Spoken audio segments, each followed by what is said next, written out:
Assalamualaikum warahmatullahi wabarakatuh. Ayo dukung channel ini Ustadz Kahfi Mengaji dengan subscribe, like, dan berikan komentar.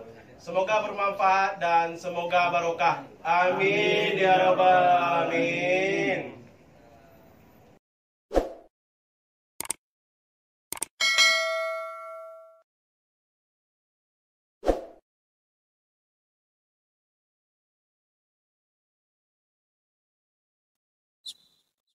Assalamualaikum warahmatullahi wabarakatuh. Alhamdulillahirabbil alamin wa bihi nasta'inu ala umuri dunya waddin. Wassalatu wassalamu ala asyrafil anbiya wal mursalin wa ala alihi wa ashabihi ajma'in. Rabbi syrah li sadri wa yassir li amri wahlul 'uqdatam min lisani yafqahu qawli, amma ba'du. Bapak-bapak jamaah yang dirahmati Allah Subhanahu wa taala, langsung saja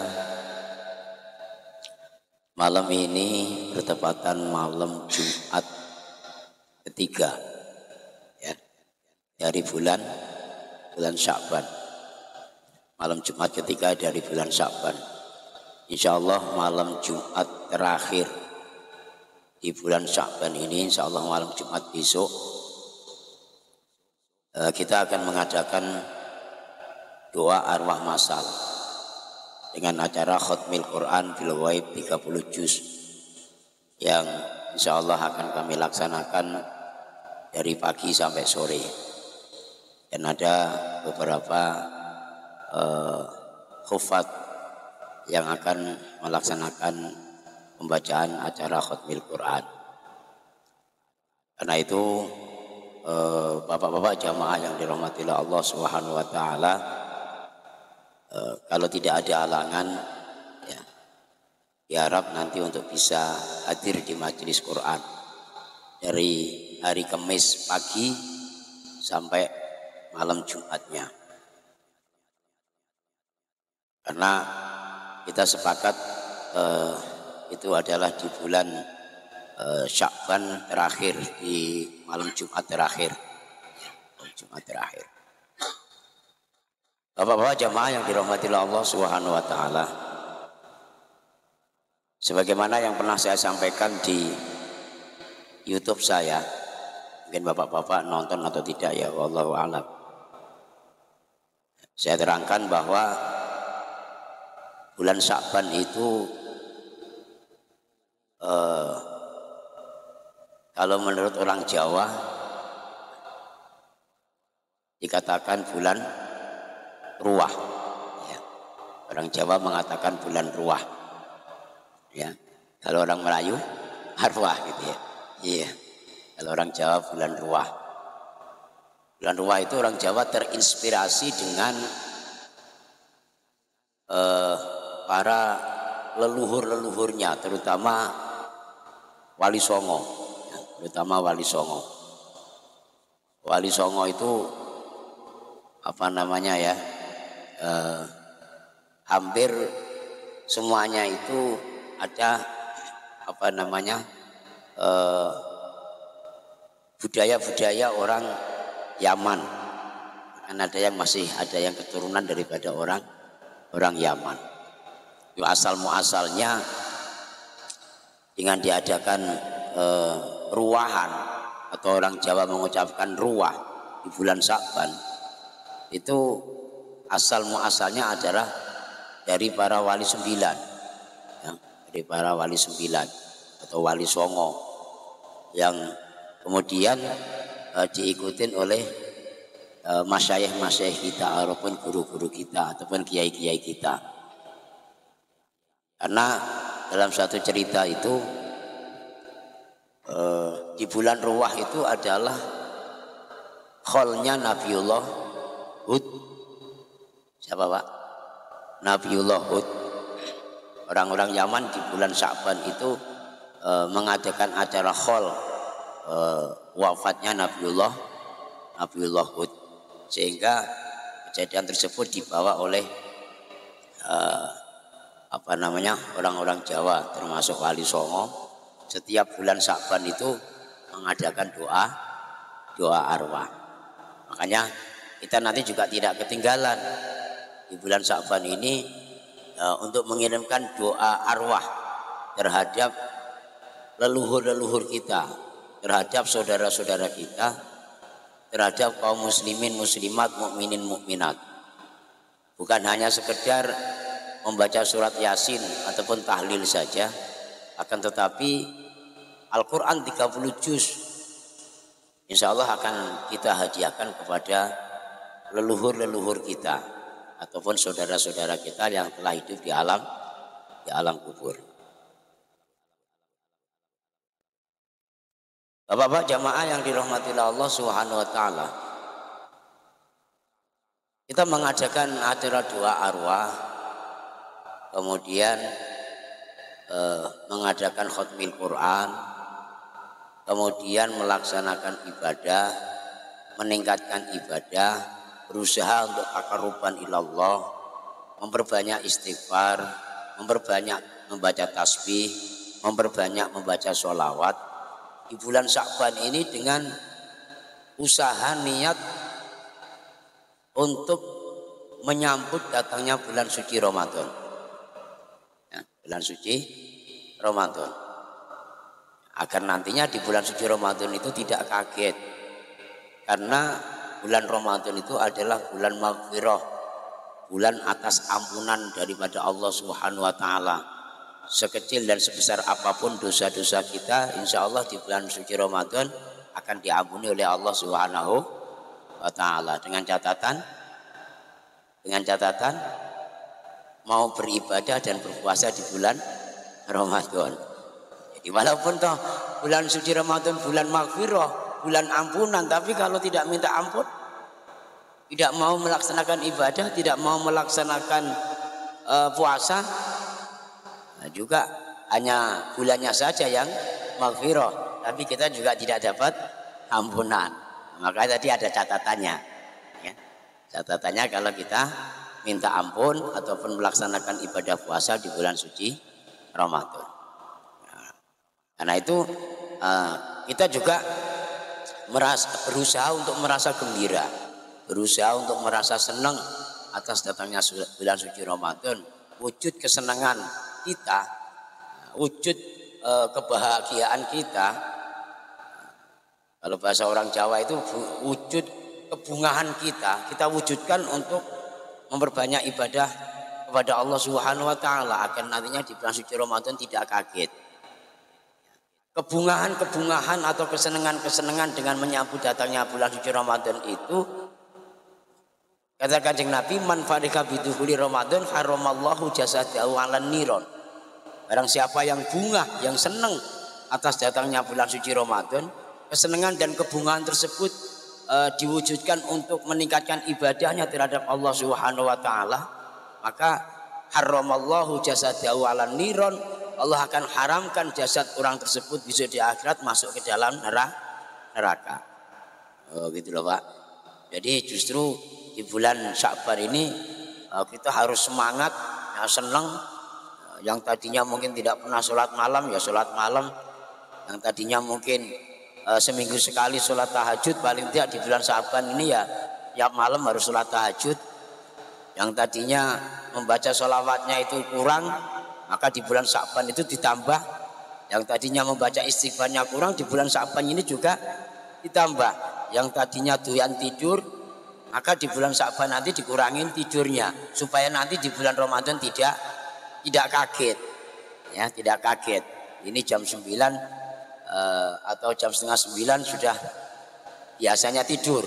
Di bulan Ramadan jam 9 baru selesai melaksanakan sholat tarawih. Ini kalau nggak dibiasakan mulai sekarang, nanti kaget, sehingga tarawih itu sampai mau jatuh karena ngantuk, ya.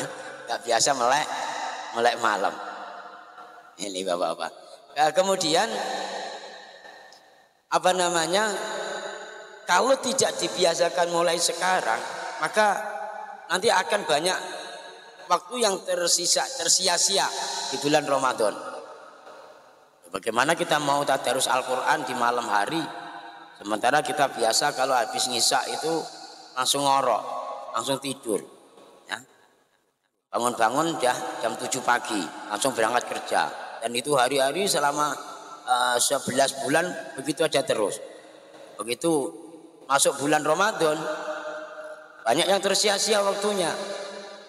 Malam hari yang harusnya kita buat untuk memperbanyak ibadah, akhirnya tidak bisa melaksanakan ibadah karena mesti kebiasaan kita tidur. Malam hari yang harusnya kita bangun sebelum sahur, ya kan, melaksanakan sholat tahajud, banyak-banyak zikir kepada Allah Subhanahu wa taala, karena kebiasaan dari beberapa bulan sebelum Ramadan tiba itu tidur saja terus, ya. Akhirnya juga tidak bisa melaksanakan zikir karena tidur. Kemudian membiasakan untuk tirakat, untuk ngurangin makan dan minum, untuk ngurangin tidur termasuk. Kalau nggak dibiasakan nanti di bulan Ramadan juga kaget, sehingga apa?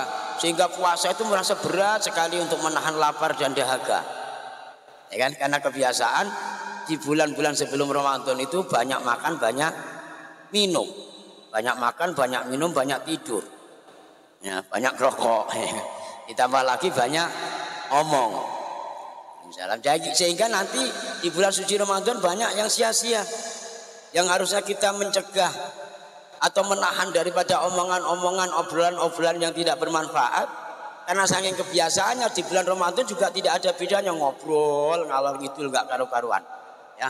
Yang biasa gunjingin orang terus, yang biasa mengadu domba orang lain mengadu domba terus, yang biasa membuat masalah, memperkeruh masalah aja terus, sehingga nilai-nilai Ramadan sudah tidak ada artinya, tidak ada nilainya.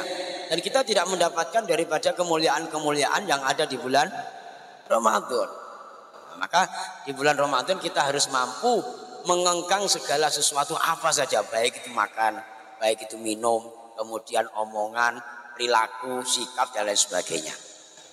Sehingga betul-betul di bulan suci Ramadan yang akan datang nanti kita betul-betul mampu melaksanakan ibadah kepada Allah Subhanahu wa taala sesuai dengan koridor yang telah ditentukan oleh agama. Bapak-bapak jamaah yang dirahmati Allah Subhanahu wa taala, semuanya butuh proses, ya, butuh proses yang harus kita latih. Maka dalam hadis Kanjeng Nabi diterangkan, inna syahrul rajaba syahrullah wa syahrul sya'bana syahri wa syahrul ramadhana syahrul umati. Sesungguhnya bulan Rajab itu adalah bulannya Allah, bulan untuk Allah. Kemudian bulan Sya'ban itu bulanku, bulan untuk aku Kanjeng Nabi. Maka untuk memperbanyak sholawat, untuk memperbanyak zikir dan sebagainya, karena Kanjeng Nabi juga banyak menuntun dan mengajarkan kepada kita di bulan-bulan Sya'ban ini untuk betul-betul taqarruban ilallah. Sehingga nanti di bulan Ramadan itu syahrul umati, kata Kanjeng Nabi, itu bulannya umatku, bulan di mana umatku nanti akan panen, akan mengais dengan berbagai macam pahala-pahala. Dengan kita diem saja di bulan Ramadan dapat pahala, kemudian kita bersedekah akan dilipat gandakan oleh Allah pahalanya, kemudian kita melaksanakan ibadah, ya, itu akan diampuni dosa-dosa kita. Kata Kanjeng Nabi, man shoma ramadanan imanan wa ihtisaban ghufira lahu ma taqaddama min dambi. Barang siapa yang mau berpuasa di bulan suci Ramadan, ya, dengan catatan ikhlas dan hanya betul-betul mengharap ridho daripada Allah Subhanahu wa taala, maka ghufira lahu ma taqaddama min dambi, Allah akan ampuni segala dosa-dosa kita dari dosa-dosa yang pernah kita perbuat. Nah, ini untuk mencapai atau meraih hal yang semacam itu tidak gampang dan tidak mudah semudah kita membalikkan telapak tangan kita, bapak-bapak. Karena hendaknya dari mulai sekarang kita juga harus berlatih dengan hal tersebut. Nah, kemudian jamaah yang dirahmati Allah Subhanahu wa taala, dengan kebahagiaan kita dan kesenangan kita menyambut datangnya bulan suci Ramadan, kita bukan serta-merta hanya berbagi kepada saudara-saudara kita yang masih hidup, ya. Hendaknya juga harus mau berbagi kepada saudara-saudara kita ataupun keluarga kita yang sudah meninggal. Maka disitulah diadakan sebuah adat oleh orang-orang Jawa untuk melaksanakan doa arwah. Doa arwah. Sekarang ini malah kalau di Batam sudah cukup booming ya dengan adanya doa arwah masal. Karena ya kita sadar dan kita tahu bahwa di Batam adalah mayoritas orang-orang perantauan. Kalau diajak suruh fokus dengan mengadakan doa arwah tersendiri, mungkin kadang ada yang berat ya, ada yang tidak mampu, mungkin waktunya, mungkin sarana dan prasarananya, kemudian juga tempatnya, kemudian juga biayanya dan sebagainya. Nah, maka kami punya inisiatif kepada bapak-bapak bisa mengikuti acara doa arwah masal. Doa arwah masal ini bukan hanya Yasin ataupun tahlil saja, tapi insya Allah dari Al-Quran 30 juz nanti akan kita hadiahkan pahalanya kepada semua saudara-saudara kita yang telah hidup di alam kubur. Setidak-tidaknya kalau seluruh ayat-ayat suci Al-Quran 30 juz ya, akan mampu mengangkat daripada dosa-dosa daripada saudara kita yang hidup di alam kubur, bukan hanya sekedar Yasin saja. Ini termasuk di antara keistimewaan. Dan itu juga sebagai wujud daripada kebahagiaan dan kesenangan kita atas datangnya bulan suci Ramadan. Seapa-apanya setahun sekali nggak pernah sedekah, ya kan? Ini sedekah. Nggak pernah sedekah sama orang yang hafid Quran misalnya. Nah, ini bisa bersedekah dengan orang yang hafid Quran. Ya, sangat lumayan keluargaku. Ya kan, kalau saya mau menghatamkan Quran sendiri, nah ini juga perlu dilakukan. Bacaan kita masih gelepotan, tajwid juga kita nggak ngerti. Paling tidak ada yang hafid Quran, kita manfaatkan tenaganya, kita minta tolong sama mereka. Nah, kita punya rezeki sedikit, kita sisipkan untuk mereka. Dan sedekah itu juga bukan semata-mata untuk yang hafid Quran saja, tapi pahalanya juga akan mengalir kepada saudara-saudara dan keluarga kita yang hidup di alam kubur. Karena itu Bapak yang dirahmati Allah Subhanahu wa taala, ya kita ramaikan nanti di hari Kamis yang akan datang, yang tidak ada halangan bisa duduk mendengarkan, menyimak daripada bacaan-bacaan Al-Qur'an. Yang barangkali tidak kerja, yang ada waktu, ya kalau yang kerja juga jangan ditinggalkan ya. Ditinggalkan atau tidak, Pak? Tapi harusnya ditinggalkan karena setahun sekali ya kan gitu ya. Karena setahun sekali, bukan tiap hari, bukan tiap minggu masalahnya. Nah, tapi juga nggak apa-apa. Ya setidak-tidaknya nggak bisa satu harinya, malam harinya bisa hadir. Ya, malam harinya bisa hadir untuk melaksanakan pembacaan khotmil Quran atau doa arwah masal. Dan hanya itu yang bisa kita sampaikan. Terima kasih atas segala perhatiannya. Mohon maaf atas segala kekhilafan. Kita akhirnya ucapan walafu minkum. Wassalamualaikum warahmatullahi wabarakatuh.